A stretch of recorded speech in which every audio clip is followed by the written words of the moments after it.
பெரியவா சரணம். பெரியவா வானொலியின் மாலை நிகழ்ச்சிகள் ஆரம்பமாகின்றன. இன்றைய எமது நிகழ்ச்சிகள் நித்திய குரு பாதுகா பூஜா, ஸ்ரீ ரா கணபதி அவர்கள் எழுதிய புத்தகத்தின் ஒளிவடிவம், ஆன்மீக உரை, மகா பெரியவா மகிமை, உபன்யாசம். பெரியவா சரணம்.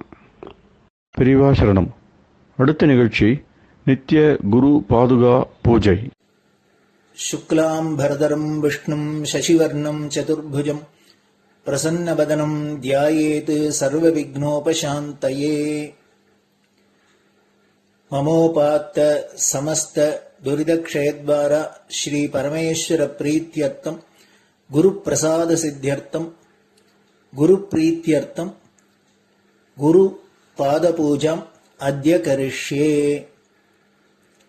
गुरुर्ब्रह्मा गुरुर्विष्णुर्गुरुर्देवो महेश्वरः गुरुः साक्षात् परब्रह्म तस्मै श्रीगुरवे नमः। अपारकरुणासिन्धुं ज्ञानदं शान्तरूपिणं श्रीचन्द्रशेखरगुरुं प्रणमामि मुदान्वहम्। सदाशिवसमारम्भां शङ्कराचार्यमध्यमाम् अस्मदाचार्यपर्यन्तां वन्दे गुरुपरम्पराम्. எல்லோரும் குருவை பெரிவாளை தியானம் பண்ணிண்டு அர்ச்சனை பண்ணுவோம். அஷ்டோத்திரம். பெரியவா அஷ்டோத்திரம் பல அஷ்டோத்திரங்கள் இருக்கு. அதுல எளிமையா சுலபமா எது இருக்கோ அதை நான் இப்ப சொல்றேன். எல்லோரும் இதை கேட்டுண்டே திருப்பி சொல்ல முடிஞ்சுவா சொல்லி சொல்லி பெரிவாளுக்கு பாதத்துல ஒவ்வொரு புஷ்பத்தை அர்ச்சனை பண்ணலாம். ओम श्री कांची कामकोटि पीठाधीश्वराय नमः. श्रीमत् चंद्रशेखरेन्द्र सरस्वती गुरुभ्यो नमः. संन्यासाश्रम शिखराय नमः. काषाय दंडधारिणे नमः. सर्वपीठापहारिणे नमः. स्वामिनाथ गुरवे नमः. करुणासागराय नमः. जगदाकर्षण शक्तिमते नमः. सर्वचराचर हृदयस्थाय नमः. ओम भक्त परिपालक श्रेष्ठाय नमः. धर्म परिपालकाय नमः. श्री जयेन्द्र सरस्वत्याचार्याय नमः. श्री विजयेन्द्र सरस्वती पूजिताय नमः. शिवशक्ति स्वरूपाय नमः. भक्ताभीष्ट प्रदायकाय नमः. ब्रह्मण्य पोषकाय नमः. ब्रह्म विष्णु शिवैक्य स्वरूपाय नमः. कांची क्षेत्रवासाय नमः. कैलाश शिखरवासाय नमः. स्वधर्म परिपोषकाय नमः. चातुर्वर्ण संरक्षकाय नमः. लोकरक्षण संकल्पाय नमः. ओम ब्रह्मनिष्ठापराय नमः. सर्वपापहराय नमः. धर्मरक्षक संतुष्टाय नमः. भक्तार्पितधन स्वीकर्त्रे नमः. सर्वोपनिषत् सारज्ञाय नमः. सर्वशास्त्रगम्याय नमः. सर्वलोक पितामहाय नमः. भक्ताभीष्ट प्रदायकाय नमः. ब्रह्मण्य पोषकाय नमः. नानाविध पुष्पार्चितपताय नमः. रुद्राक्ष क्रीडधारिणे नमः. भस्मोद्दोलित विग्रहाय नमः. सर्वज्ञाय नमः. सर्वचराचर व्यापकाय नमः. अनेक शिष्य परिपालकाय नमः. मनश्चाञ्चल्य निवर्तकाय नमः. अभयहस्ताय नमः. भयापहाय नमः. यज्ञपुरुषाय नमः. यज्ञानुष्ठान रुचिप्रदाय नमः. यज्ञसम्पन्नाय नमः. यज्ञसहायकाय नमः. यज्ञफलदाय नमः. यज्ञप्रियाय नमः. उपमानरहिताय नमः. स्फटिक तुलसी रुद्राक्ष हारधारिणे नमः. चातुर्वर्ण समदृष्टये नमः. ऋग्यजुस्साम अथर्वणादि चतुर्वेद संरक्षकाय नमः.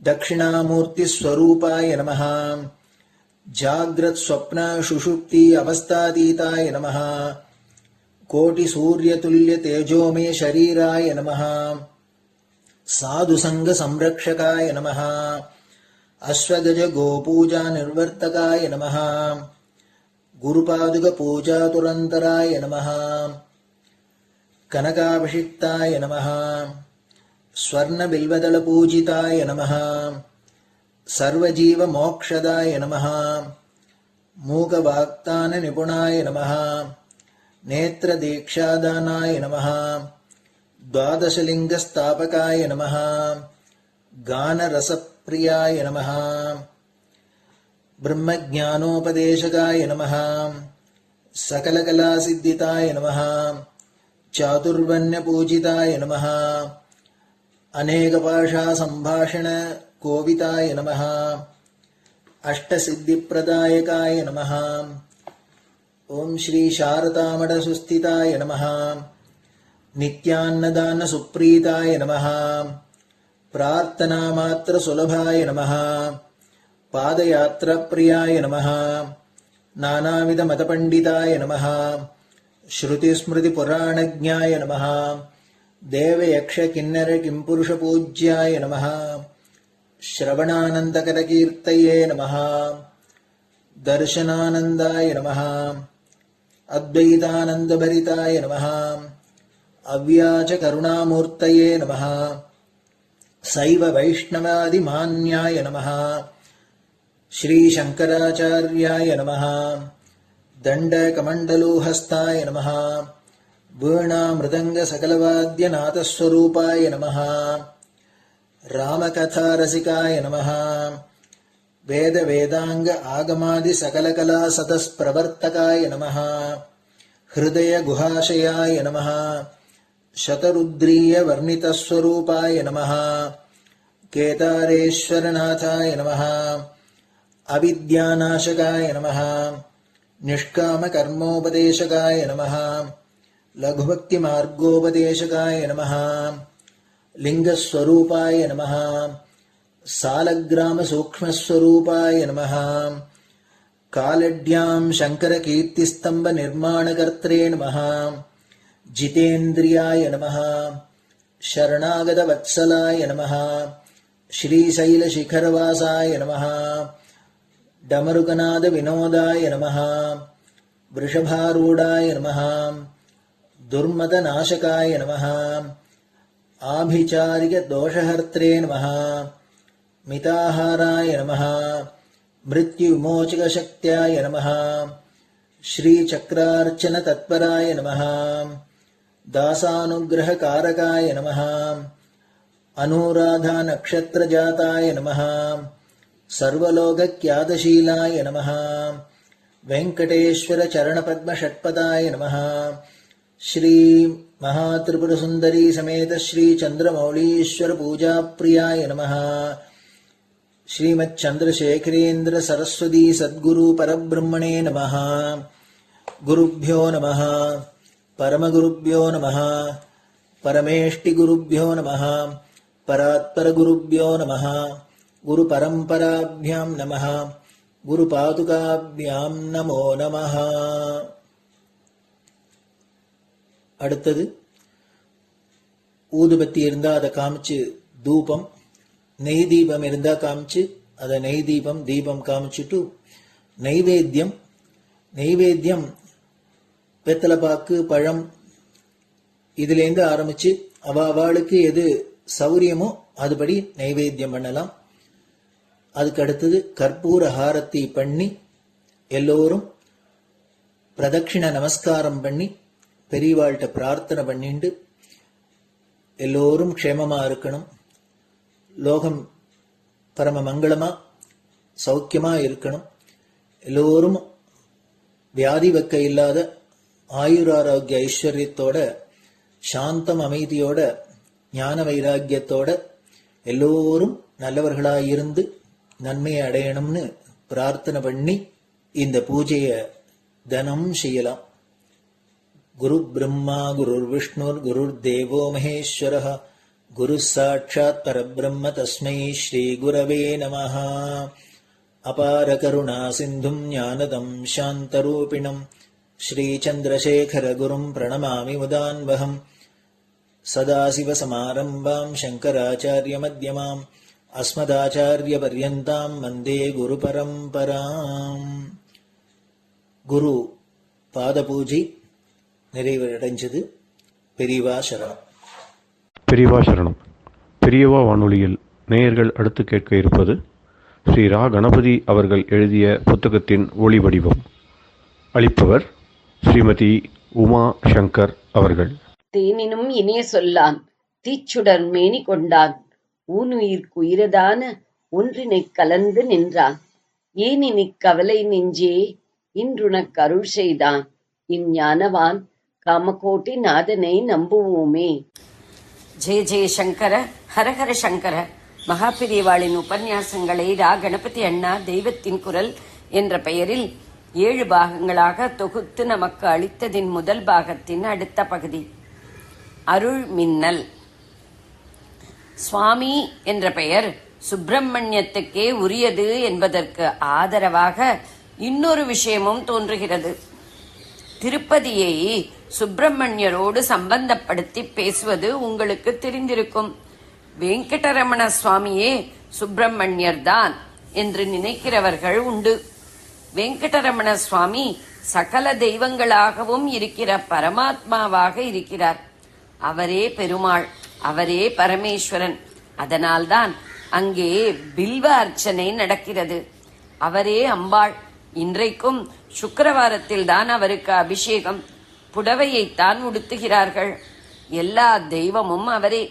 அவரை சுப்பிரமணியமாக சொல்பவர்கள் கூறும் காரணம் அவர் மலைமேல் இருக்கிறது தான். மலைமேல் பொதுவாக சுப்பிரமணியர் தான் கோயில் கொள்கிற வழக்கம் இருக்கிறது என்கிறார்கள். வெங்கடரமணா என்று சொல்வதில்லை. ஹிந்திக்காரர்கள் அவரை என்னவென்று சொல்கிறார்கள்? பாலாஜி பாலாஜி என்றே சொல்வார்கள். பாலன் குமரன் என்றால் சிவசக்திகளின் செல்ல குழந்தையான சுப்பிரமணிய சுவாமியை தான் குறிப்பிடும். குமாரதாரை என்றே திருப்பதியில் ஒரு தீர்த்தம் இருக்கிறது. இதோடு சேர்த்து திருப்பதியில் உள்ள திருக்குளத்தின் பேர் சுவாமி புஷ்கரணி என்றிருப்பதை பார்த்தால் சுவாமியே குமாரன் தான் என்பதற்கு இன்னொரு சான்று கிடைக்கிற மாதிரி இருக்கிறது. திருப்பதி திருக்குளத்துக்கு சுவாமி புஷ்கரணி என்றே பெயர். சகல லோகத்தையும் ஜீவர்களையும் ஜடத்தையும் தன் சகல சொத்தாக ஸ்வம் கொண்டிருக்கிறவர் தான் சுவாமி. அந்த பெயர் ஏன் சுப்பிரமணியருக்கு விசேஷமாக வந்தது? அத்தனை பெருமை அவருக்கு ஏன் என்று பார்ப்போம். மேகத்தில் மின்னல் பளிச்சிடுகிறது. க்ஷணகாலம்தான். அதற்குள் அது மகா ஜோதியை மகா சக்தியை கொட்டிவிடுகிறது. எத்தனையோ பவர் ஹவுஸ்களில் ஜெனரேட் செய்ய முடியாத அளவுக்கு மின்சாரத்தை பாய்ச்சி விடுகிறது. இத்தனை சக்தி இப்போதுதான் மின்னலாக தோன்றினாலும் இதற்கு முன் அது இல்லாமல் இல்லை. இல்லாதது எப்படி தோன்ற முடியும்? சயின்டிஸ்டுகள் மின்சாரம் எப்போதும் எங்கேயும் நிறைந்திருக்கிறது என்கிறார்கள். ஆனால் சாதாரணமாக அது தெரிவதில்லை. பின் எப்போது தெரிகிறது? நீராவி மேகமாக மாறி திரிகிற போது ஒன்றாக இருக்கிற மின்சாரம் சில பகுதிகளில் வல அம்சமாகவும் பாசிட்டிவ், சிலவற்றில் இட அம்சமாகவும் நெகட்டிவ் பிரிந்து நிற்கிறது.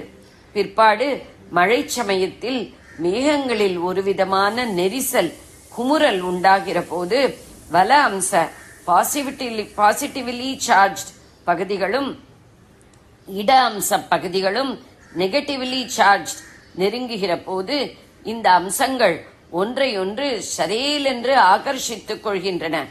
இப்படி அவை தாவி கலக்கும் போதுதான் எங்கும் நிறைந்திருக்கிற மின்சாரம் நமக்கு தெரிகிற மாதிரி இத்தனை சக்தியுடன் மின்னலாக வெளிப்பட்டு தெரிகிறது. எங்கும் ஒன்றாக உள்ள போது இருப்பதே தெரியாமல் இருந்த மின்சாரம் இரண்டாக பிரிந்து பிறகு மறுபடி ஒன்றாக சேருகிற போது பெரிதாக ஜொலிக்கிறது, ஒலிக்கிறது, இடியாக மின்சக்தியை வாரி கொட்டுகிறது. இது ஜடசக்தியான மின்சாரம். இந்த ஜடசக்திக்கு ஆதாரம் இதை பிறப்பித்த சித் சக்தி ஞான சக்தி, அறிவு சக்தி. தன் சக்தியை அறிந்து கொள்ளாமலேயே எங்கேயும் பரம்பொருளாக அது முதலில் இருக்கிறது. அப்புறம் பாசிட்டிவ் நெகட்டிவாக பிரிகிறது. அதைத்தான் சிவன் சக்தி என்கிறோம். தமிழில் வலது இடது என்று மின்சாரத்துக்கு சொல்கிறோமே, இதுதான் ரொம்ப பொருத்தம்.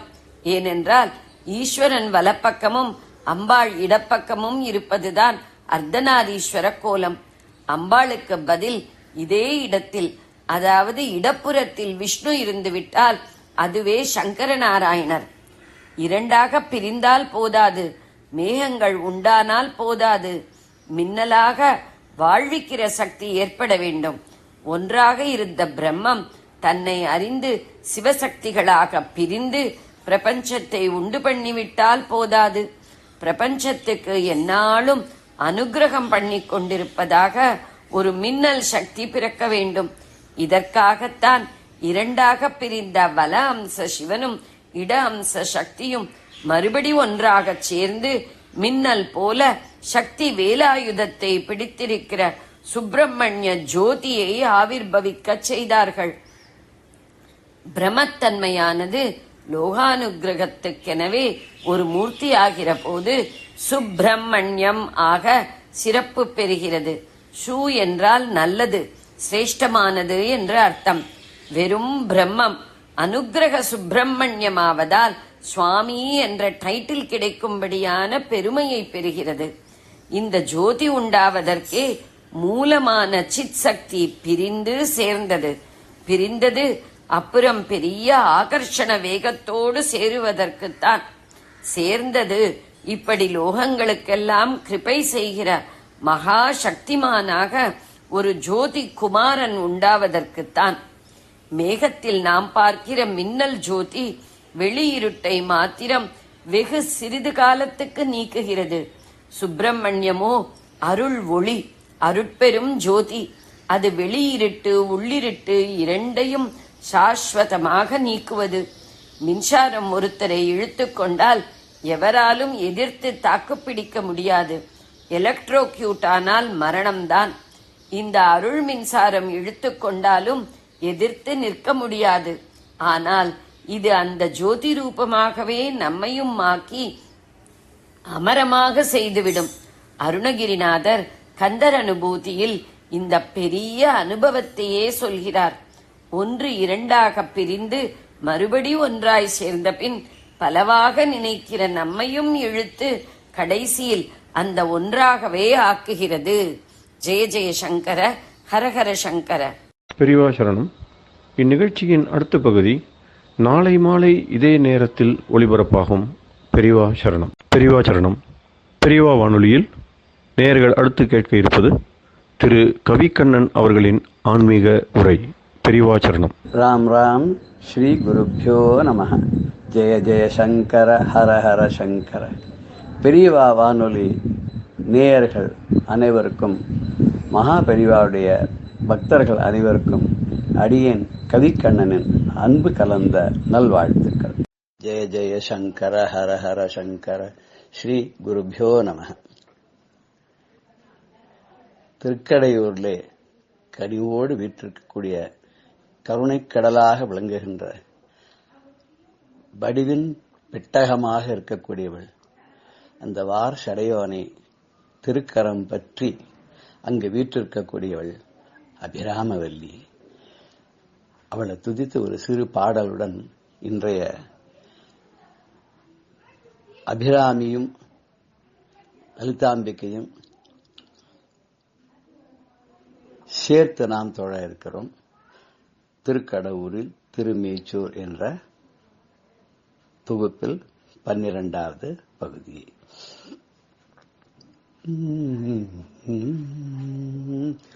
கடவுர்தனிலே கனிவுடன் விளங்கும் கருணை கடலே அபிராமி.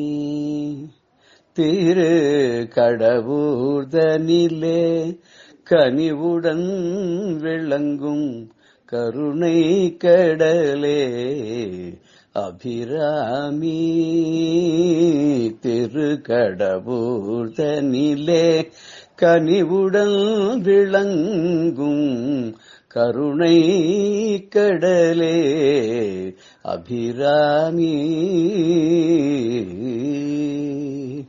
வடிவுடை உன்னை வார்ஷடையோனு வடிவுடை உன்னை வார்ஷடையோனு கடிமணம் புரிந்து கைத்தலம் பற்றிட வடிவுடை உன்னை வார்ஷடையோனு கடிமணம் புரிந்து கைத்தலும் பற்றிட கடவுர் தனிலே கனிவுடன் விளங்கும் கருணை கடலே அபிராமி அந்தகன் பந்தனை அழைத்திடும் போதும் எந்த நாவும் குளறிடும் போதும் அந்தகன் வந்தனை அழைத்திடும் போதும்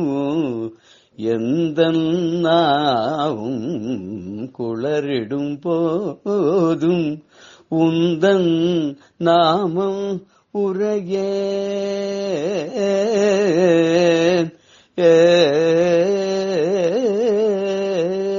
உந்தன் நாமம் உரையேன் அப்போது சுந்தரி நானதை சொல்வேன் இப்போது சுந்தரி நானதை சொல்வேன் இப்போது உந்தன் நாமம் உரையேன் அப்போது சுந்தரி நானதை சொல்வேன் இப்போது கடவுர் தனிலே கனிவுடன் விளங்கும் கருணை கடலே அபிராமி அபிராமி.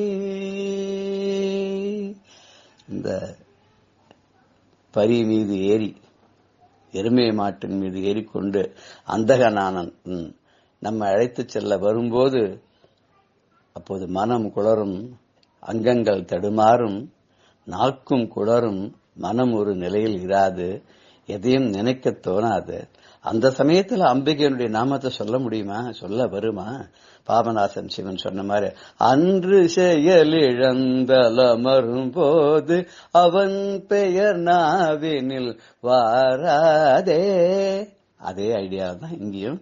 சுந்தரி, இப்பவே உன்னோட பேரை நான் சொல்றேன், அதனால எனக்கு கருணைக்கடலாக விளங்கக்கூடிய தாயே, நீ என்ன மறக்காத உன்னுடைய மனசுல போட்டு வச்சுக்கோ, எனக்கு நீ அருள் பண்ணு அப்படின்னு சொல்லி இன்னைக்கு நம்ம 13வது பாடலை இப்ப பார்க்க போறோம். அந்த பாடல்ல எப்படி ஆரம்பிக்கிறார்னா, இதுக்கு முன்னாடி பாடல் பூத்தவளேன்னு முடிச்சார். இப்ப அதையே பூத்தவளேன்னு ஆரம்பிக்கிறார் முதல் வார்த்தையாக வைத்து. புவனம் பூத்தவளே, புவனம் 14 பூத்தவளே, புவனம் 14 பூத்த வண்ணம் காத்தவளே, பின் கரந்தவளே, கரை கண்டனுக்கு மூத்தவளே, காத்தவளே, பின் கரந்தவளே, கரை கண்டனுக்கு மூத்தவளே, என்றும் மூவா முகுந்தற்கு இளையவளே, மாத்தவளே,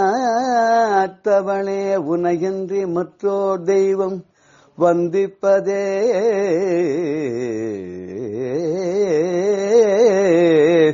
பூத்தவளே, புவனம் 14 பூத்த வண்ணம் காத்தவளே, பின் கரந்தவளே, கரை கண்டனுக்கு மூத்தவளே, என்றும் மூவா முகுந்தற்கு இளையவளே, மாத்தவளே, உன்னையன்றி மற்றோர் தெய்வம் வந்திப்பதே.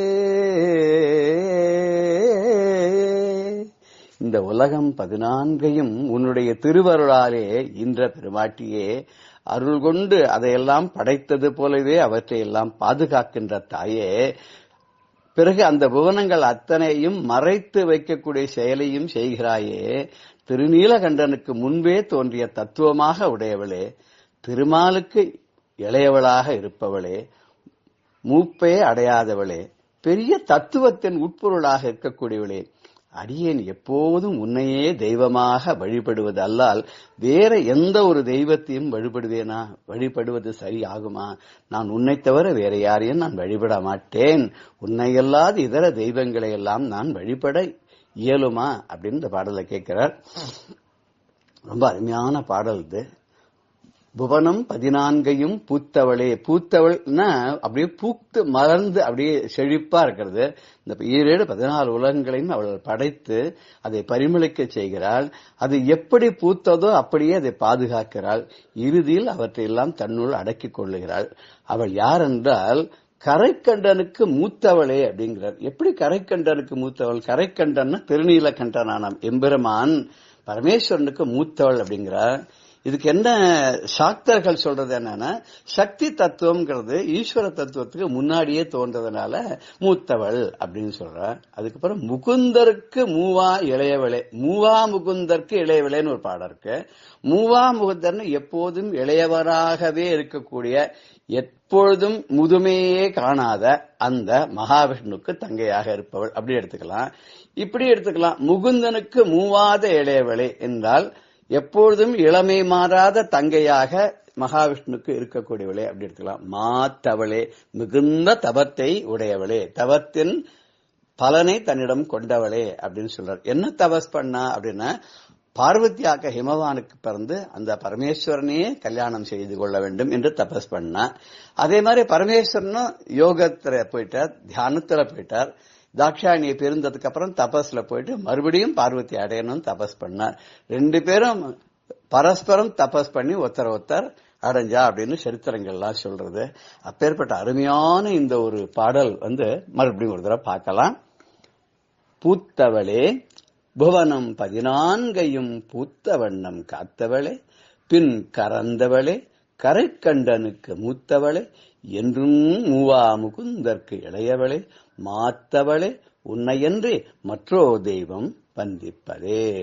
கறந்தவளே என்றால் மறைப்பவள் அர்த்தம். அம்பாள் 5 விதமான காரியங்கள் எல்லாம் பண்றா. இன்னொரு இடத்துல சொல்லப்படுற கராங்குலின் அகோத்பன்ன நாராயண தசாகிருதிகன, மகாவிஷ்ணு எடுத்த 10 அவதாரங்கள்ல என்னென்னலாம் பண்ணாலும் அத்தனையும் அம்பாள் தன்னுடைய நக நுனியாலேயே பண்ணிடுறா அப்படின்னு கூட ஒரு நாமாவளி லலிதா சஹஸ்ரநாமத்துல இருக்கு.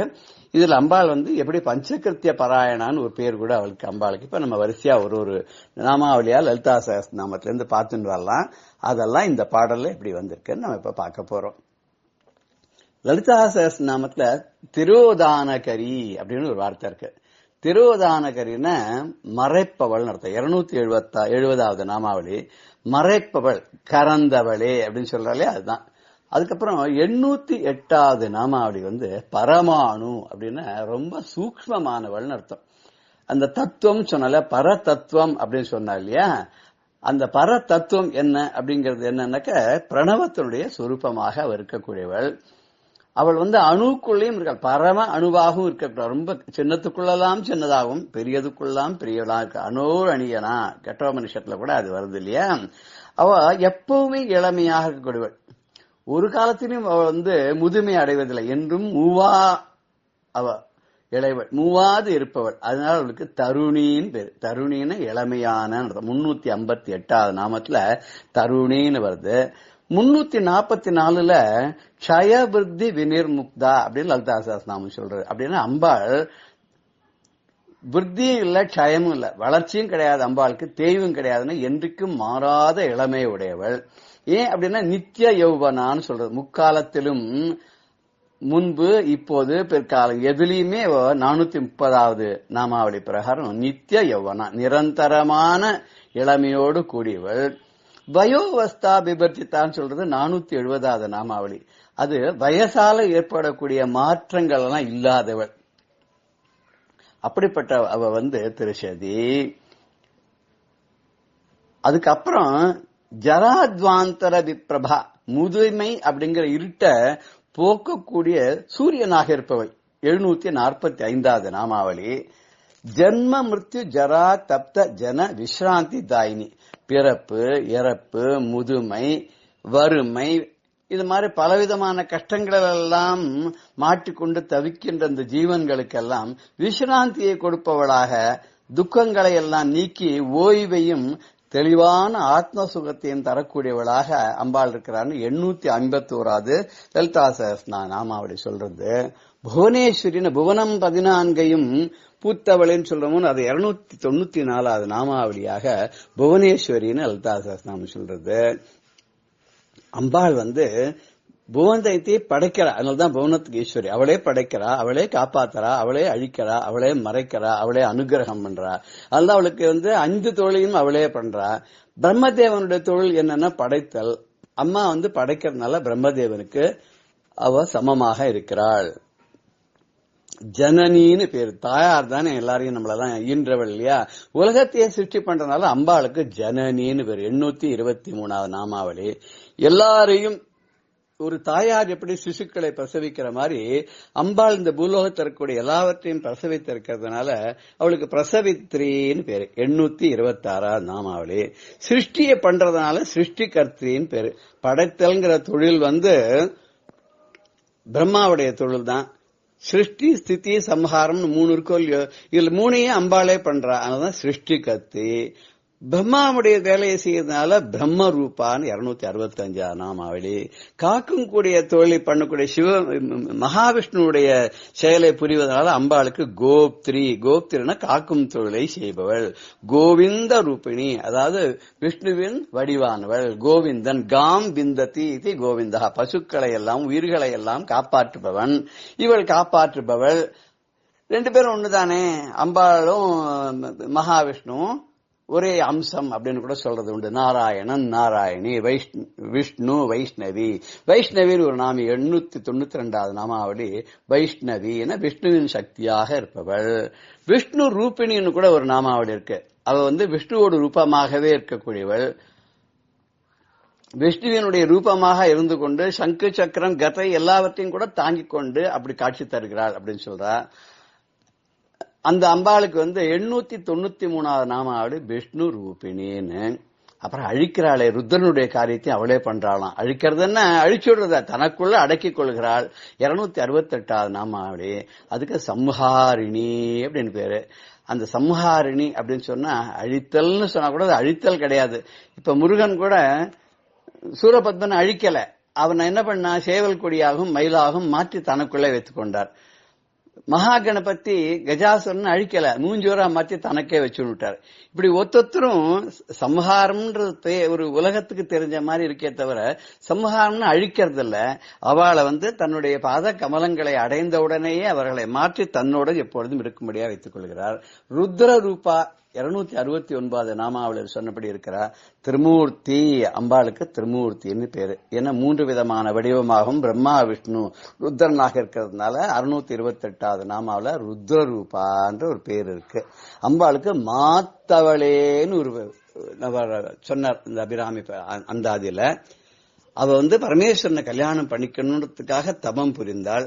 அப்பேற்பட்ட தவத்தின் பலனாக அவளை அடைந்ததுனால அப்படி சொல்றா. எல்லா தெய்வங்களுக்கும் மேலான தெய்வமாக அன்னை அபிராமி இருக்கும்போது என்ன சொல்றார், சிவபரா, சிவனுக்கும் அப்பாற்பட்டவனாக மேற்பட்டவளாக இருக்கக்கூடிய தாயே, உன்னை விட்டு நான் வேற யாராவது வணங்குவேனா, நான் தொழுவேனா? நீயே எனக்கு எல்லாவற்றையும் அளிக்கக்கூடியவள், நீயே லோக ஜனனி, நீயே பஞ்சகிருத்தியமும் செய்யக்கூடியவள், ஆகையால என்றென்றும் நீயே சரணம் என்று சொல்லுகிறார். இப்பேற்பட்ட இந்த ஒரு அருமையான பாடலை நாம் அவ்வப்போது படித்து மனதில் உள் வாங்கி அம்பாளை துதி செய்வோமாக. ஜெய ஜெய சங்கர, ஹர ஹர சங்கர, ஸ்ரீ குருபியோ நம. பெரியவா சரணம். இந்நிகழ்ச்சியின் அடுத்த பகுதி நாளை மாலை இதே நேரத்தில் ஒளிபரப்பாகும். பெரியவா சரணம். பெரியவா சரணம். அடுத்த நிகழ்ச்சி மகா பெரியவா மகிமை உபன்யாசம். வழங்குபவர் பிரம்மஸ்ரீ கணேச சர்மா அவர்கள். குரவே சர்வலோகானாம் விஷஜே பவரோகிணாம் நிதையே சர்வ வித்யானாம் ஸ்ரீ தட்சிணாமூர்த்தயே நமஹ. காஞ்சி மகா பெரிவாளோட திவ்ய சரித்திரத்தில் விஜய யாத்திரையில் பெரியவா 1940ஆம் வருஷம் முத்ராதிகாரிகள் சங்கம் அப்படின்னு நிறுவினா. அதை பார்த்தோம். அதோட நோக்கங்கள் என்ன, என்ன பர்பஸ்க்கு அப்படிங்கிறதெல்லாம் பார்த்தோம். அதாவது மடம்ங்கிறது மக்களோட ஒரு தொடர்பு இருக்கணும், மக்களோட சமூக பணியிலையும் சமுதாய பணியிலையும் அதை ஈடுபடுத்தணும் அப்படிங்கிற ஒரு நோக்கத்தோட ஆன்மீகம் மட்டும் இல்லாத இந்த சமுதாயத்துக்கும் அதுக்கு உண்டான லௌகீகமான தேவைகள்லாம் சிலது செய்யணும் அப்படிங்கிறதுக்காக இந்த முத்ராதிகாரிகள் சங்கத்தெல்லாம் பிரிவா தீர்மானம் பண்ணி நியமனம் பண்ணி அது எப்படி எல்லாம் நன்னா ஃபங்க்ஷன் பண்ணணும் அப்படிங்கிறதுக்காக பல சட்ட திட்டங்கள்லாம் அதுக்கு வகுத்து ரொம்ப எஃபெக்டிவா ரொம்ப பிரமாதமா அதை ஏற்பாடு பண்ணினா. அதுக்கப்புறம் 1941ஆம் வருஷம் ஜூன் மாதம் 4ஆம் தேதி தஞ்சாவூர்ல பங்காரு காமாட்சி கும்பாபிஷேகம், அதுக்காக வந்தா பெரியவா. இந்த பங்காரு காமாட்சியோட வரலாறு காஞ்சிபுரத்துல காமாட்சி அம்பாள் கோவில்லே தான் இந்த பங்காரு காமாட்சி. இந்த பங்காரு காமாட்சின்னா ஸ்வர்ண விக்கிரகம், தங்கத்தினால பண்ணின அபரஞ்சி அப்படின்னு சொல்லக்கூடிய தங்க விக்கிரகம். தேவசிற்பி மயன்லால சிருஷ்டிக்கப்பட்டது காமாட்சி ஆவிர்பவிக்கிறதே. அது காமாட்சி சன்னதியில பக்கத்திலேயே தான் இருந்தது. ஆனா 18ஆம் நூற்றாண்டில் நடந்த இந்த கலவரத்தினால அந்நியர்களோட படையெடுப்பு, கோவில் எடுப்பு, செலவெடுப்பு இதெல்லாம் நடந்ததுனால அப்போ இருந்த ஆச்சாரியாளான 62வது பிரிவா இந்த அம்பாள் விக்கிரகத்துக்கு எதுவும் கெடுதல் வந்துடாத இருக்கணும் அப்படிங்கிறதுனால எடுத்துன்னு தென் திசையை நோக்கி வந்தா அப்படிங்கிறது நாம வரலாறு பார்க்கிறோம். அப்படி வந்த அம்பாள் தான் தஞ்சாவூர் ராஜாவோட பிரார்த்தனைக்கு இணங்க அந்த ஆச்சாரியாலும் அம்பாளும் அங்கேயே தஞ்சாவூர்ல போய் கொஞ்ச நாள் வாசம் பண்ண. அப்புறம் அந்த ஆச்சாரியால் காவேரி கரையில் இருக்கணும்னு ஆசைப்பட்டு கும்பகோணத்துக்கு மடத்தை ஷிஃப்ட் பண்ணிட்டு வர ராஜாவோட திருப்திக்காக சந்தோஷத்துக்காக இந்த காமாட்சியை தஞ்சாவூர்லயே மேல வீதியில பிரதிஷ்டை பண்ணியிருந்தா இந்த 62வது ஆச்சாரியால். அன்னிலேருந்து இந்த தஞ்சாவூர்லயே காமாட்சி பங்காரு காமாட்சி வாசம் பண்ணிட்டு வரா. காஞ்சியில இருக்கிறது மூல காமாட்சி, இந்த தஞ்சாவூர்ல இருக்கிறது உற்சவ காமாட்சி அப்படின்னு வச்சுக்கலாம். அப்படி இருக்கிறதுனால இந்த காஞ்சி காமகோடி பீடத்தோட நிர்வாகத்திலே இருக்கிறதுனால பெரியவா போய் 1941ஆம் வருஷம் கும்பாபிஷேகம் பண்ணி வச்சா. இந்த பங்காரு காமாட்சி அவளை பூஜை பண்ணியிருந்தவா தான் சங்கீத மும்மூர்த்திகள்ல ஒருத்தரான ஷியாமா சாஸ்திரிகள் குடும்பம்.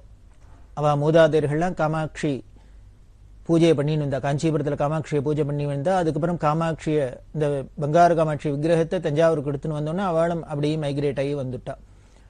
பல ஊர்ல இருந்து வாசம் பண்ணிட்டு தான் வந்திருக்கா. அப்படி இருக்கிறதே தான் திருவாரூர்ல அவர் அவதாரம் பண்ணியிருக்கார். அதனால்தான் காமாட்சி பேர்லேயே தான் அத்தனை கிருதிகளும் எழுதியிருக்கார். ஷியாமா சாஸ்திரிகள் வேற எந்த தெய்வத்து மேலேயும் எந்த பாட்டும் எழுதுனதா தெரியல. முழுக்க முழுக்க காமாட்சி மேலேயே தான், அம்பாள் மேலேயே தான் கீர்த்தனங்கள்லாம் பண்ணியிருக்கார். அவ அங்க அந்த அம்பாள் அப்படி உபாசிச்சிருந்து தேவி உபாசகாலா இருந்து பூஜை பண்ணியிருந்ததுனால. இன்னொரு ஆச்சரியம், சங்கீத மும்மூர்த்திகள்ல இன்னொருத்தரான முத்துசுவாமி தீட்சிதர் அவ ஃபேமிலியும் அவ குடும்பமும் அவ மூதாதையர்களும் காஞ்சிபுரம் வேலூருக்கு நடுப்புற இருக்கிற விரிஞ்சிபுரம்ங்கிற இடத்துல தான் இருந்தா அப்படின்னு முன்னமே பார்த்தோம். இந்த விரிஞ்சிபுரம் தான் முத்துசுவாமி தீட்சிதரோட பூர்வீகமான சொந்த ஊர். அவ தாத்தா வெங்கடேஷ தீட்சிதர் அப்படின்னு, அவரும் ஸ்ரீவித்யா உபாசகர். அவருக்கு அம்பாள் சொப்பனத்துல சொன்னா, இந்த பிரதேசங்கள்லாம் பெரிய கலவரம் ஏற்பட போறது, உயிர் சேதம் ஏற்படுது, பொருள் சேதம்லாம் ஏற்பட போறது, அதனால நீங்கள்லாம் தென் திசையை நோக்கி போ அப்படின்னு சொல்லி அம்பாள் மத்தியார்ஜுனத்துக்கு போ, திருடமருதூருக்கு போ அப்படி எல்லாம் சொன்னா. முன்னமே இதை பார்த்திருக்கோம்.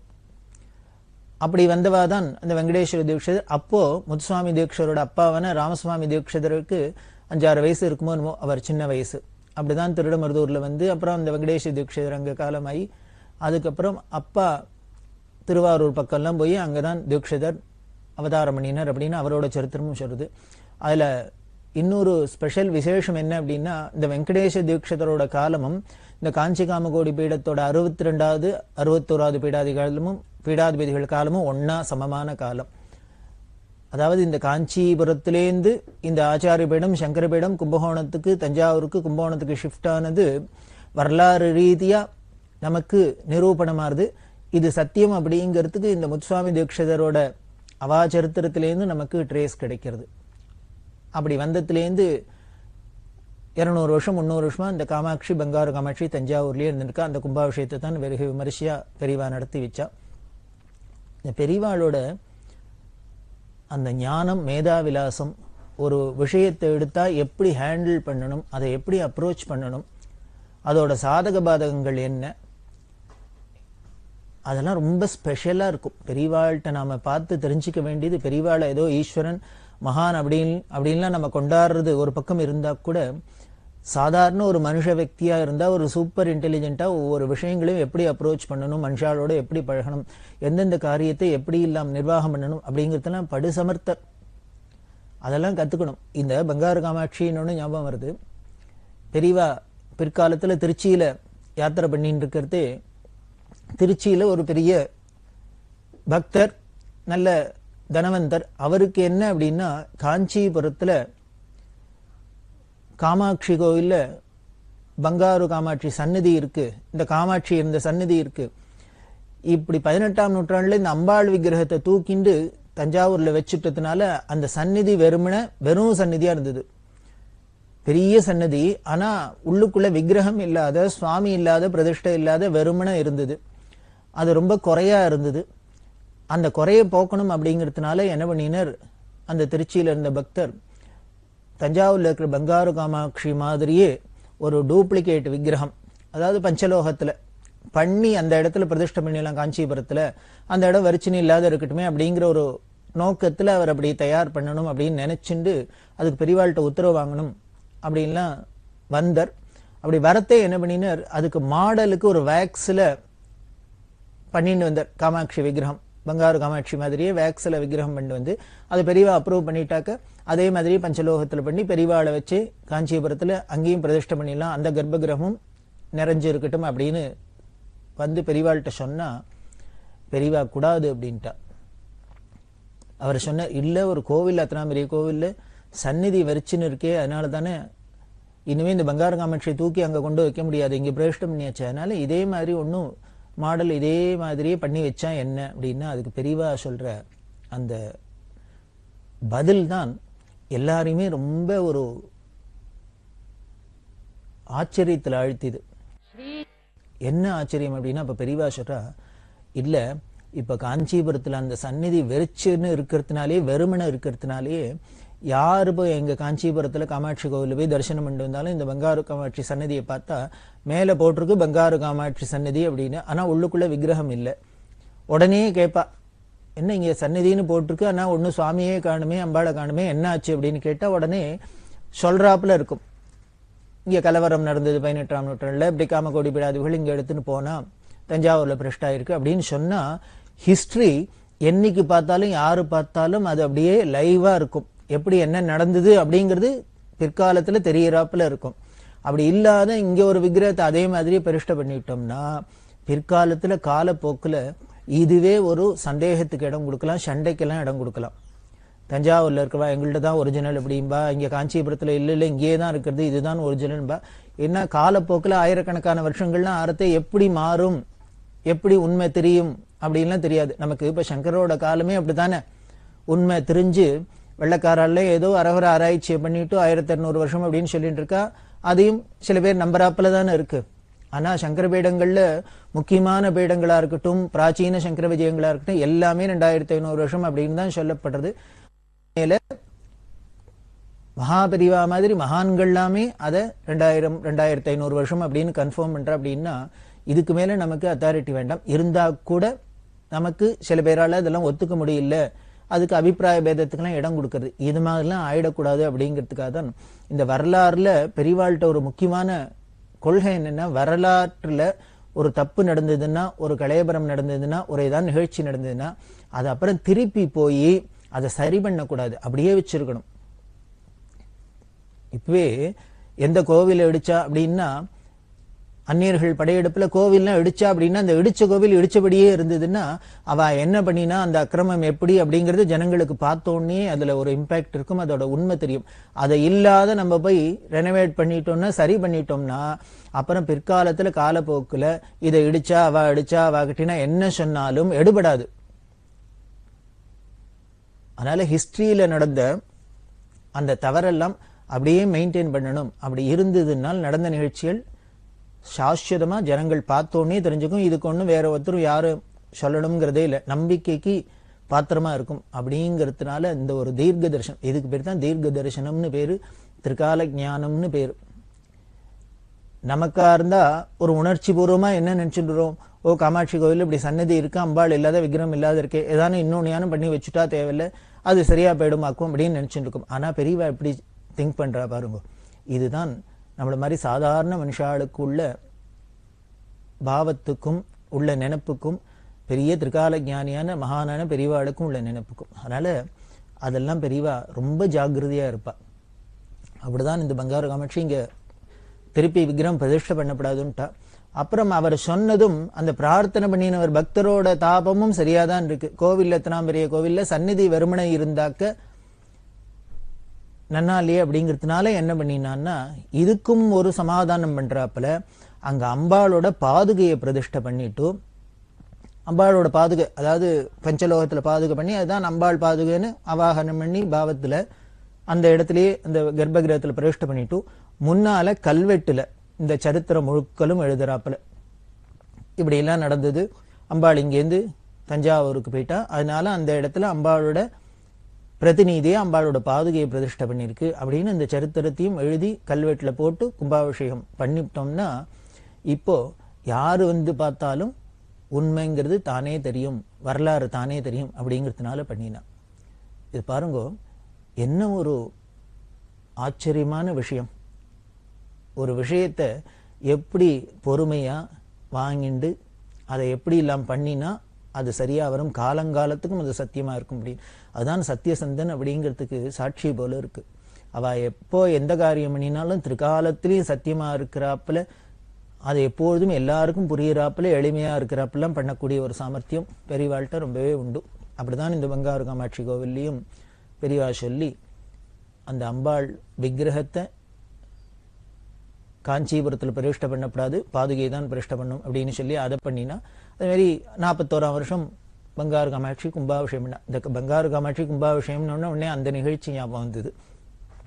அப்படி பெரியவா யாத்திரை பண்ணிட்டு இருக்கிறது வேர்ல்டு வார் நடந்தது, உலக மகா யுத்தம் அப்படின்னு வரலாறுல எல்லாருக்கும் தெரியும். அப்படி பெரிய சண்டை கோரமான வார் நடந்தது உலகம் முழுக்கலும். அதுல பல உயிர் சேதம் பொருட்சேதம் என்னெல்லாமோ பல உயிர் சேதம் பொருட்சேதம் என்னெல்லாமோ பலதெல்லாம் நடந்தது. இது பல பேருக்கு மனசுக்கு ரொம்ப தாபமாகவும் இருந்தது, கஷ்டமா எல்லாம் இருந்தது. அதனால பெரியவா என்ன பண்ணா, இந்த உலக மகா யுத்தத்துல நடந்த ஜனங்களுக்கு நேர்ந்த அந்த பலவிதமான கஷ்டங்கள்லாம் போகணும், இது மாதிரி திருப்பி இனிமே நடக்கப்படாது, எல்லாருக்கும் அதுல காலமான வரலாறு பழகி அவளோட ஆத்மா எல்லாம் சாந்தி அடையணும், இன்னும் மற்றவாளுக்கெல்லாம் பழையபடி வாழ்க்கை சகஜ நிலைக்கு திரும்பணும், இதெல்லாம் உத்தேசிச்சு இந்த ஜனங்களோட கஷ்டங்கள் அத்தனையும் தீர்றதுக்கு ஒரு பெரிய பரிகாரமா சாஸ்திரங்கள்ல சொல்லப்பட்டது ருத்ர ஜபம். ஸ்ரீருத்ரம் அப்படின்னு சொல்றோம், நமகம் அப்படின்னு அதுக்கு சொல்லப்படுறது. 4 வேதங்கள்ல யஜுர்வேதத்துல கிருஷ்ண யஜுர்வேதத்துல வர்றது இந்த ஸ்ரீருத்ரம்னு. அது பரமேஸ்வரனோட பிரபாவத்தை வெளிப்படுத்துறது, சர்வமும் அவர்தான் அப்படின்னு இந்த பரம அத்வைதத்தை சொல்லக்கூடியதா இருக்கு அந்த ஸ்ரீருத்ரம். அதுலதான் ரொம்ப மிக உயர்ந்த மந்திரமான பஞ்சாட்சரம் அப்படிங்கிற நமசிவாய அப்படிங்கிற பஞ்சாட்சரம் அந்த ஸ்ரீருத்ரத்துல வருது. அதனாலே வேதத்திலேயே ஒரு மந்திரம் உபதேசிக்கப்படுறதுன்னா அது பஞ்சாட்சரம் அப்படின்னு தான் சொல்லலாம். இது ஸ்ரீருத்ரத்துல வருது. இந்த பஞ்சாட்சரத்தை உள்ள அடக்கின்னு இந்த ஸ்ரீருத்ரம் இருக்கு, அந்த ஸ்ரீருத்ரத்தை உள்ள அடக்கின்றே யஜுர்வேதம் இருக்கு.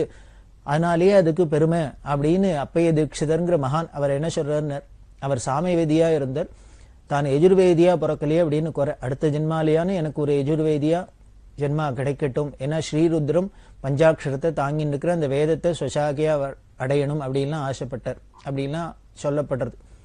அப்படி ரொம்ப உயர்ந்தது சிறந்தது பரிகாரத்துக்குன்னு ரிஷிகளெல்லாம் சொல்லப்பட்டுதான் இந்த ஸ்ரீருத்ரம்ங்கிறது. அந்த ஸ்ரீருத்ரத்தை ஜபம் பண்ணினா இந்த ஜனங்களுக்குள்ள ஏற்பட்ட கஷ்டங்கள்லாம் போகும், சாந்தி ஏற்படும், சுபேட்சம் ஏற்படும் அப்படின்லாம் சாஸ்திரங்கள் சொல்றதுனால ரிஷிகள் சொல்றதுனால அந்த ருத்ர ஜபம் பண்ணணும் அப்படின்னு பெரியவா எல்லாருக்கும் உத்தரவு போட்டா, எல்லாருக்கும் உபதேசம் பண்ணினா ருத்ரஜபம் பண்ணுங்கோ. அதே மாதிரி விஷ்ணு சஹஸ்ரநாம பாராயணம். நமக்கு ரெண்டு கண்ணு மாதிரி சிவன் விஷ்ணு அப்படிங்கிறது நமது மதத்துல பார்த்தீங்கன்னா சைவமும் வைஷ்ணவும் ரெண்டு கண்ணு மாதிரி. அதுல சண்டை சச்சரவெல்லாம் இல்லாத எல்லாத்தையும் ஒரே பரம்பொருள் தான் இப்படி வெவ்வேறு காரியங்களுக்காக வெவ்வேறு நாமரூபங்கள்ல வருதுங்கிறது நாம் அந்த தத்துவத்தை புரிஞ்சுண்டு வேத புத்தி இல்லாத நாம பக்தி பண்ணணும் அப்படிங்கிறதான மகான்களோட உத்தேசம், நமது மதத்தோட உத்தேசம். அதனால பெரியவா என்ன பண்ணினா விஷ்ணு சஹஸ்ரநாமத்தையும் பாராயணம் பண்ண சொன்னா. அதுவும் பெரிய புராணத்தில் வருதான், வியாசாச்சாரியால் வாக்கால வந்திருக்கு. பீஷ்மாச்சாரியால் எல்லாருக்கும் உபதேசம் பண்ணினது. அந்த விஷ்ணு சஹஸ்ரநாமத்தை பாராயணம் பண்ணணும், ஸ்ரீருத்ரத்தை பாராயணம் பண்ணணும் அப்படின்லாம் சொல்லி பெரிவா உத்தரவு பண்ணி எல்லாருக்கும் ஜனங்களுக்கு க்ஷேமம் ஏற்பட்டும், இனிமே திருப்பி இது மாதிரி சண்டை சச்சரவு உட்பாதங்கள்லாம் ஏற்படாத இருக்கட்டும் அப்படின்னு சொன்னான். அதுக்கப்புறம் இதை விட இன்னும் கொஞ்சம் பெருசா பண்ணணும் அப்படின்ட்டு வெங்கடகிரி மகாராஜா அப்படிங்கிற ராஜா என்ன பண்ணினார், பெரிவா பக்தான்னு சொன்னோம். பெரிவா அந்த பக்கம்லாம் போயிருக்கிறதே அவள்லாம் உபச்சாரம் பண்ணியிருக்கா. இந்த வெங்கடகிரி மகாராஜா பெரியவாள்கிட்ட சொன்னார், அவாவா ருத்ரஜபம் பண்றா இருந்தா கூட இந்த விசேஷமா அதிருத்ரம்ங்கிற யாகமா இதை பண்ணினாக்க இன்னும் உலகத்துக்கு சாந்தி ஏற்படும், அமைதி ஏற்படும். அதனால பெரியவா தான் அதை எங்க பண்ணணும் எப்படி பண்ணணும்னு சொல்லி உத்தரவு பண்ணி பெரியவா தலைமையில இந்த அதிருத்ரம் நடக்கணும் அப்படின்னு பிரார்த்தனை பண்ண, இந்த வெங்கடகிரி மகாராஜாவோட பிரார்த்தனைக்கு இணங்க இன்னும் பல பக்தாள் எல்லாம் எல்லாரும் சேர்ந்து விண்ணப்பிக்க 1942 ஏப்ரல் மாசம் மன்னார்குடிக்கு பக்கத்துல பூவனூர்னு இருக்கு. முன்னமே பார்த்திருக்கோம் பெரியவா அந்த பூவனூர்ல காசி யாத்திரை பண்றதே வந்திருக்கா அப்படின்னா, அந்த பூவனூர்ல என்ன விசேஷம் அப்படின்னா ஆகம பாடசாலை இருக்கு அப்படின்லாம் முன்னமே பார்த்தோம். அந்த பூவனூர்ல அதிருத்ரம் பண்ணினா ரொம்ப சிறப்பா நடந்தது. அதிருத்ரம் அப்படின்னா 11 நாள் நடக்கும். 121 வேத வித்துக்களை வச்சுண்டு ருத்ர ஜபம் பண்றது. அதாவது ருத்ரம், அந்த ஸ்ரீருத்ரம் அப்படின்னு ஓம் நமோ பகவதே ருத்ராய அப்படின்னு ஆரம்பிச்சு அந்த ஸ்ரீருத்ரத்தை ஒரு தரம் சொல்றது. ஒருத்தர் ஒரு தரம் சொல்லி தினமே சுவாமிக்கு அபிஷேகம் எல்லாம் பண்றதே இதை சொல்லி வழக்கம். இந்த ருத்ரத்தை ஒரு தரம் சொல்லிட்டோம்னா சமஸ்த பாபங்களும் போகும் அப்படின்னு சொல்லப்படுறது. பரமேஸ்வரனே வாக்கு கொடுத்திருக்கு. யார் ஒருத்தர் அப்படியே மனசுல லயிச்சு என்ன தியானம் பண்ணிட்டு ருத்ரத்தை ஒரு தரம் சொல்றானோ அவனுக்கு சமஸ்த பாபங்களும் போயிடும், எல்லா தோஷங்களும் போயிடும் அப்படின்லாம் சொல்லியிருக்கார், வரம் கொடுத்திருக்கார். அந்த ருத்ரத்தை அதனால்தான் நம்ம சம்பிரதாயத்துல எல்லா சிஸ்டர்களும் தினம் பூஜை பண்றதே ருத்ரம் பாராயணம் பண்ணிட்டு பூஜை பண்றது, அபிஷேகம் பண்றது அப்படின்லாம் வச்சுட்டு இருக்கோம். அப்படி சொல்றது. அதையே 11 தரம் சொன்னா லகு ருத்ரம் அப்படின்னு பேரு. 11 தரம், அதாவது 11 திரவியங்களால அபிஷேகம் பண்ணணும். ஒவ்வொரு திரவியத்தையும் அபிஷேகம் பண்றதே ஒவ்வொரு ருத்ரத்தை சொல்லி பரமேஸ்வரனுக்கு அபிஷேகம் பண்றது. இது லகு ருத்ரம்.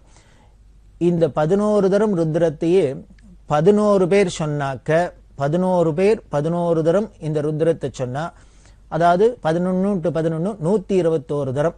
இதுக்கு பேர் ஏகாதச ருத்ரம்னு பேரு. நாம பொதுவாகவே சஷ்டி பூர்த்தி முதலான எந்த ஒரு ஃபங்க்ஷன்லையும் மகா பிராயஷ்சித்தம் அப்படின்னு சொல்லிட்டு இந்த ஏகாதச ருத்ரம் பண்ணும். 11 வேத வித்துக்களை வச்சுட்டு 11 தரம் அவ ஜபம் பண்ணி அதுல 10ல் 1 ஹோமம் பண்ணணும் அப்படின்னு சாஸ்திரம் இருக்கிறதுனால ஒரு தரம் அவ சொல்லி எல்லாருமா ஹோமம் பண்றது அப்படின்னா ஏகாதச ருத்ரம் அப்படின்லாம் சொல்லும். அந்த தீர்த்தத்தால அபிஷேகம் பண்ணிட்டா அந்த பிராயஷ்சித்தம் பண்ணின பாப்பங்கள் தோஷங்கள்லாம் எல்லாம் போயிடுது. இப்படி 11 பேர் 11 தரம் சொல்றத ஏகாதச ருத்ரம் அப்படிங்கிற, அதாவது 121 தரம் சொன்னா அது ஏகாதச ருத்ரம். அதே அந்த 121 × 11, அதாவது 11 ஏகாதச ருத்ரம் அப்படின்னா எவ்வளவு கணக்கு வரும்? 1331 தரம். இது பண்ணினாக்க மகாருத்ரம்னு பேரு. இந்த மகாருத்ரத்தையே அதே மாதிரி அந்த 121 × 11 தான் இந்த மகாருத்ரம் அப்படின்னு சொன்னோம். இந்த மகாருத்ரம் × 11 அப்படின்னா எவ்வளவு? 14641 தரம். இப்படி பாராயணம் பண்ணினாக்க அதுக்கு 10 அம்சம் தசாம்சம் ஹோமம் பண்ணினா அதுக்கு பேர் அதிருத்ரம்னு பேரு. அதாவது ஒரு தரம் சொன்னா ருத்ரம், அதே 11 தரம் சொன்னா லகுருத்ரம், அதே 121 தரம் சொன்னா ஏகாதச ருத்ரம், அதே 1331 தரம் சொன்னா மகாருத்ரம், அதே 14641 தரம் சொன்னா அதிருத்ரம் பேரு. இப்ப பாருங்க, ஒரு தரம் ருத்ரத்தை சொன்னாலே மகா பிராயஷ்சித்தம், எல்லா பாவங்களும் போகும் அப்படின்னு ஈஸ்வரன் வரம் கொடுத்திருக்காருன்னா 14,641 தரம் ருத்ரத்தை ஆவர்த்தி சொன்னாக்க எவ்வளவு பெரிய க்ஷேமம், லோகத்துக்கு கல்யாணம், எவ்வளவு சுபீக்ஷம் அப்படிங்கிறதெல்லாம் நாம தெரிஞ்சுக்கணும். அதனாலதான் அந்த வெங்கடகிரி ராஜா பிரார்த்தனை பண்ண அதிருத்ரமா பண்ணணும்னு ஆசைப்பட அந்த பூவனூர்ல 1942 வருஷம் ஏப்ரல்ல அதிருத்ரம் நடந்தது. அதுலயே என்ன அப்படின்னா திருப்பி அதே வருஷம் செப்டம்பர் மாசம் 1942 வருஷம் செப்டம்பர் மாசம் திருச்சிக்கில ஜில்லால அகண்ட காவேரி தீரத்துல நத்தம்னு இருக்கு, அந்த நத்தத்திலையும் திருப்பி இன்னொரு தரம் அதிருத்ரம் நடந்தது. இப்படி 1942 வருஷமே ஏப்ரல்ல ஒரு தரம், செப்டம்பர்ல ஒரு தரம், 2 தரம் பூவனூர்லயும் நத்தத்திலையும் பெரியவா அதிருத்ரம் பண்ணி வச்சா. ரொம்ப நூற்றுக்கணக்கான வேதவத்துக்கள்லாம் அவளுக்கு எதேஷ்டமா சன்மானம்லாம் பண்ணி அவளுக்கு சம்பாவனை எல்லாம் பண்ணி ரொம்ப பக்தி ஸ்ரத்தையா நடந்தது. அதாவது இந்த உலக மகா யுத்தத்துல நடந்த அந்த தோஷங்கள்லாம் போகணும், எல்லாருக்கும் மனசுல சாந்தி ஏற்படணும், அமைதி ஏற்படணும் அப்படிங்கிறதுக்காக எப்படி அந்த பெரியவாளோட மனோபாவம் இருக்கு, அவளுக்கு எப்படி இந்த சமுதாயத்து மேல ஒரு கருணை இருக்கு அப்படிங்கறதெல்லாம் இதனால தெரியுது. அப்படி இருக்கிற பெரியவா யாத்திரை பண்ணிட்டு இருக்கிறது 1943 வருஷம் பத்ரிநாத் அப்படின்னு வடதேசத்துல இருக்கு. அந்த பத்ரிநாத்ல தான், பத்ரிகாசிரமத்துல தான் ஆதிசங்கர பகவத் பாதாள் பீடம் ஸ்தாபிதம் பண்ணினா அப்படின்லாம் பார்த்தோம். அதுக்கு சாட்சியா இன்னைக்கும் இந்த பத்ரி கோவில்ல கேரள நம்பூதிரிகள் தான் பூஜை பண்ணிட்டு வரா. அவளை ராவல் அப்படின்பா அந்த தலைமை பூஜாரிய, அவளுக்கு இன்னொரு அசிஸ்டன்ட் இருப்பார், அவளை நாயிப் ராவல் அப்படின்னு சொல்லுவா. அந்த டெஹ்ரி சமஸ்தானம் அப்படிங்கிற அந்த சமஸ்தானாதிபதிகள் தான் அந்த பத்ரி கோவில் எல்லாம் நிர்வாகம் பண்ணிட்டு வர. அந்த டெஹ்ரி சமஸ்தானத்திலேருந்து பெரியவாளுக்கு கடுதாசி போட்டுண்டா. இந்த நாயிப் ராவலுக்கு ஆள் வேணும், அதனால நீங்க பெரியவா தான் செலக்ட் பண்ணி கேரளாலேருந்து ஒரு நம்பூதிரி அனுப்பணும் அப்படின்னு சொல்ல பெரியவா என்ன பண்ணா, கொச்சியை சேர்ந்த புதையடத்து கிருஷ்ணன் நம்பூதிரி அப்படிங்கிற ஒரு வேதவித்த நம்பூதிரியை செலக்ட் பண்ணி இந்த பத்ரிகாசிரமத்துல பத்ரி நாராயண கோவிலுக்கு நாயிப் ராபலா அப்பாயின்ட் பண்ணி பெரியவா அனுப்பிச்சா. அந்த கிருஷ்ணன் நம்பூதிரி அங்க போயிட்டு பெரியவாளுக்கு கடுதாசி போட்டுட்டார். ரொம்ப சந்தோஷப்பட்டு அந்த இடத்தோட பெருமையெல்லாம் தனக்கு எப்படி ஆனந்தத்தை கொடுக்கறது அப்படின்லாம் சொல்லி பெரியவாளால இந்த பாக்கியம் கிடைச்சது அப்படின்லாம் சொல்லி பெரியவாளுக்கு கடுதாசி போட்டுட்டார். அப்படி பெரியவா இருந்துட்டு 1943 வருஷம் திருவானைக்காவல்ல இந்த முத்ராதிகாரிகள் சம்மேளனம் நடத்தினா. 40ல முத்ராதிகாரிகள் சங்கம் நிறுவினான்னு சொன்னோம். இந்த சங்கம்லாம் ஒழுங்கா செயல்பட்டு வரதா, அவளுக்கு குறைய நிறைகள் என்ன, ஏன்னா வெளியில போய் பண்றதுனால அவளுக்கு ஃபீல்ட்ல ஒர்க் பண்றவாளுக்கு தானே தெரியும். இதெல்லாம் வச்சுட்டு அந்த முத்ராதிகாரிகள் சம்மேளனம் அப்படின்னு ஒண்ணு ஏற்பாடு பண்ணி 43ல திருவானைக்கால்ல முத்ராதிகாரிகள் சம்மேளனம் நடத்தினா. அதுக்கப்புறம் தொடர்ந்து என்னென்ன பண்றாங்கிற அந்த பெருமையை பார்த்துட்டே வரப்போறோம். பெரியவா சரணம். இந்நிகழ்ச்சியின் அடுத்த பகுதி நாளை மாலை இதே நேரத்தில் ஒளிபரப்பாகும். பெரியவா சரணம். பெரியவா சரணம். அடுத்த நிகழ்ச்சி திருவாசக இன்னிசை. வழங்குபவர் ஸ்ரீ சத்குருநாத தேசிகர் அவர்கள். பெரியவா சரணம். திருச்சிற்றம்பலம். நீத்தல் விண்ணப்பம். மாறுபட்டு அஞ்சு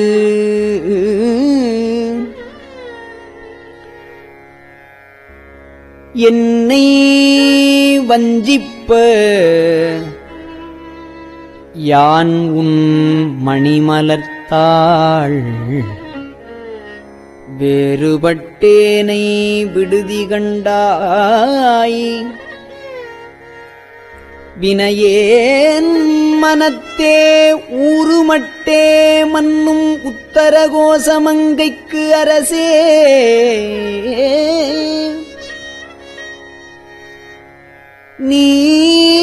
நீறுபட்டே ஒளி காட்டும் பொன்மேனி நெடுந்தகையே நெடுந்தகை நீ என்னை ஆட்கொள்ளையான் ஐம்புலன்கள் கொண்டு விடுந்தகையேனை விடுதி கண்டாய் விரவார் வெறுவ அடுந்தகை வேல் வல்ல உத்தர கோசமங்கைக்கு அரசே கடுந்தகையேன் உண்ணும் தெண்ணீர் அமுதப் பெருங்கடலே கடலினுள் நாய் நக்கியாங்கு உன் கருணைக் கடலின் உள்ளம் விடலறியேனை விடுதி கண்டாய் விடலில் அடியார் உடல் இளமே மன்னும் உத்தர கோசமங்கைக்கு அரசே மடலின் மட்டே மணியே அமுதே என் மதுவெள்ளமே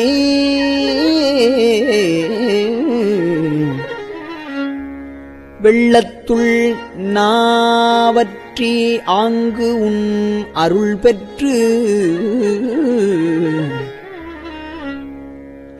துன்பத்தினின்றும் விள்ளக்கிலேனை விடுதி கண்டாய் விரும்பும் அடியார் உள்ளத்துள்ளாய் மன்னும் உத்தரகோசமங்கைக்கு அரசே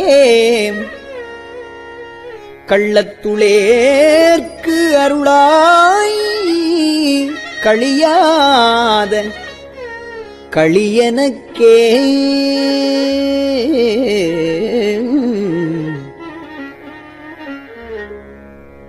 களிவந்த சிந்தையொடு உன் கழல் கண்டும்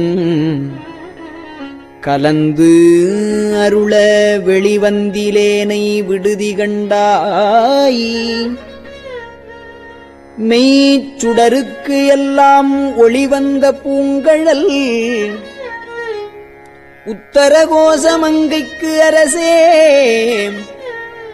எளிவந்த எந்தை பிரான் என்னை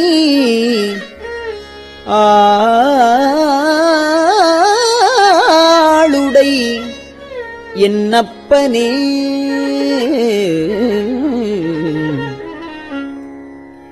என்னை அப்பா அஞ்சல் என்பவர் இன்றி நின்று எய்த்து அலைந்தேன்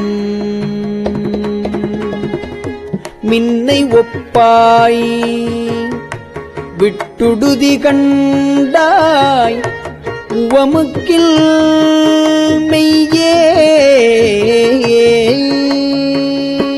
உன்னை ஒப்பாய் மன்னும் உத்தரகோசமங்கைக்கு அரசே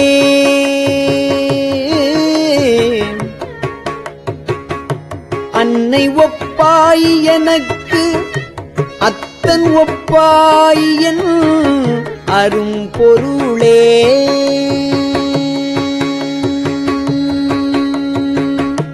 பொருளே தமியேன் புகலிடமே நின் புகழ் இகழ்வார் பெருளே என்னை விட்டுடுதி கண்டாய் மெய்மையார் விழுங்கும் அருளே அணிபொழில் உத்தரகோச மங்கைக்கு அரசே இருளே வெளியே இகபரமாகி இருந்தவனே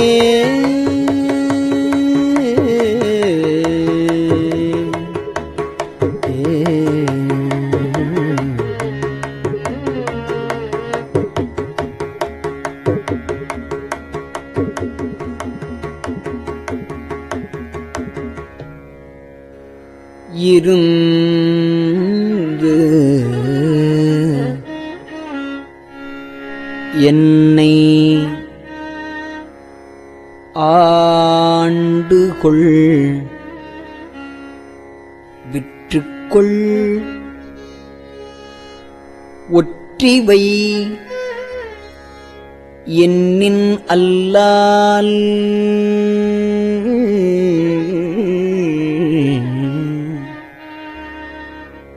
விருந்தினேனை விடுதி கண்டாய் மிக்க நஞ்சு அமுதா அருந்தினனே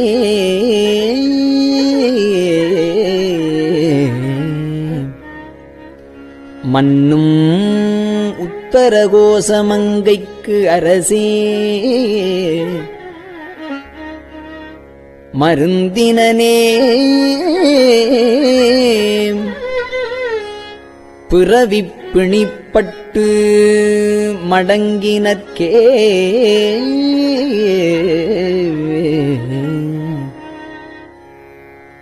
மடங்க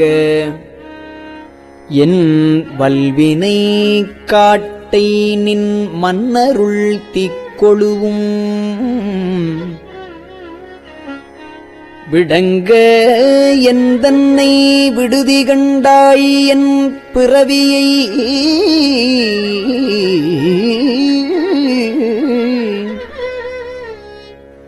வேரொடும் களைந்து ஆண்டுகொள் உத்தரகோசமங்கைக்கு அரசே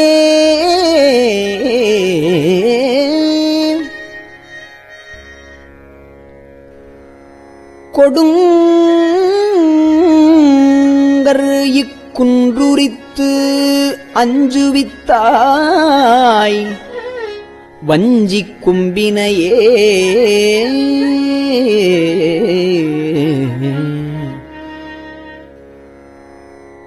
கொம்பரில்லா கொடிபோல் அலமந்தனன்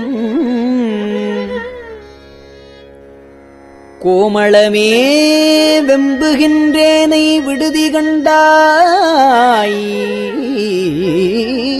விண்ணர் நண்ணுகில்லா உம்பருள்ளாய் மன்னும் உத்தரகோசமங்கைக்கு அரசே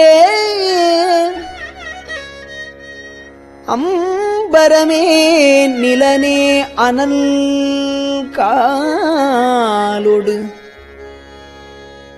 அப்பானவனே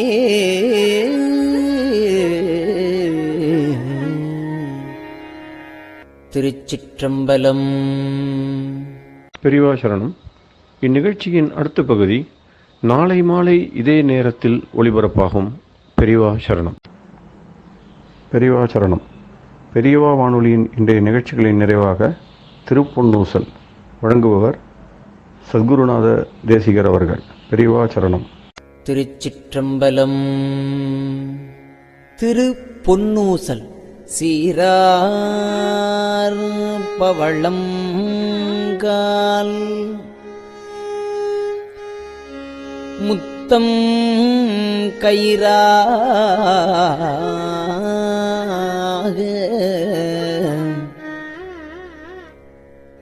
ஏறாரும் பொற்பலகை ஏறி இனிதமர்ந்து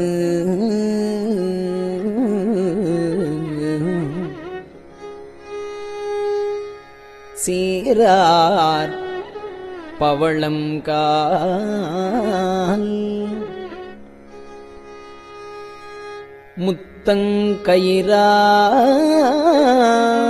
முத்தங்கயிறாக ஏறாரும் பொற்பலகை ஏறி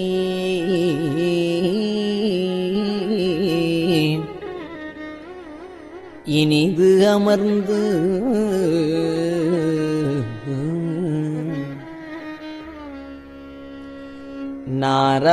நாராயணன் அறியான் நான் மலர்த்தாள் நாராயணன் அறியான் நான் மலர்த்தாள் நாயடியேற்கு ஊரார்க்கு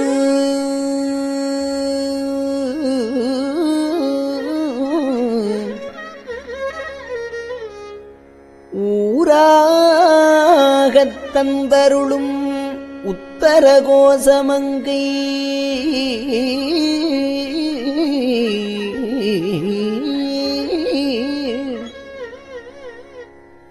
ஆறாமுதின்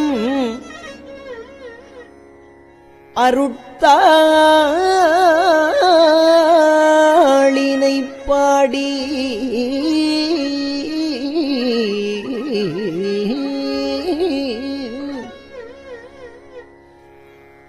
உத்தர கோசமங்கை ஆறாமுதில்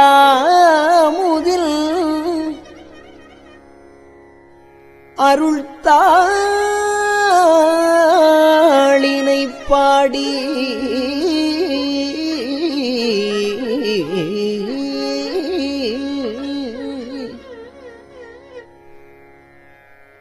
போரார் வேர்க்கண்மடவி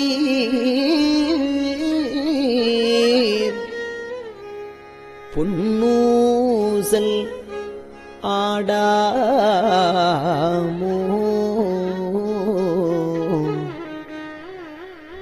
போரார் வேர்க்கண்மடவி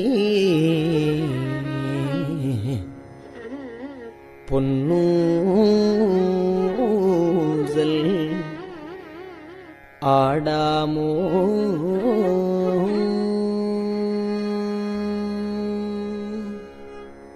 திருச்சிற்றம்பலம்.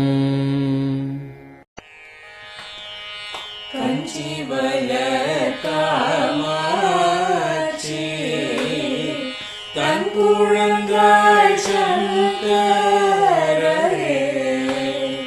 கஞ்சிவல காமாட்சி தங்குழந்தாள் சங்கரரே குரு சந்திரசேகரரே உறங்கிடுவீர்களே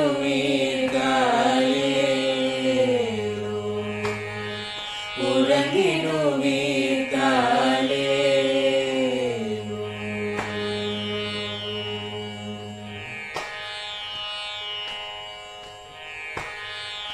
ஆதிகுரு சங்கரராய் அன்றொரு நாள் வந்தவரே அறுபத்து எட்டாகும் பீட்டபதி காலே ஏழுலகும் பூப்பவரே காப்பவரே கரப்பவரே எல்லோர்க்கும் அருள்பவரே உறங்கிடுவீர்களே அயனுடனே மாலவனோ தேடிய பொற்பதத்தவரே அருமறைகள் சாற்றும் முயல் மலர்பதமே காலே முக்தி நிலை எய்திடவே சக்தி தரும் சத்குருவே முக்தி நிலை எய்திடவே சக்தி தரும் சத்குருவே நித்தமெங்கள் நாவீசையில் நித்திரை கொள்தாயே நித்தமெங்கள் நாவீசையில் நித்திரை கொள்தாயே நித்தமெங்கள் நாவீசையில் நித்திரை கொள்தாயே.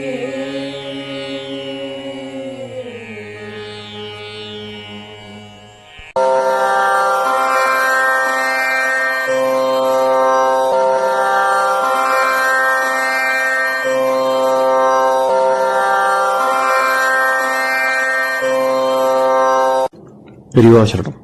பெரியவா வானொலியின் மாலை நிகழ்ச்சிகள் இத்துடன் நிறைவடைகின்றன. எமது அடுத்த ஒளிபரப்பு நாளை காலை இந்திய நேரப்படி 6 மணிக்கு துவங்கும். பெரியவாசரணம்.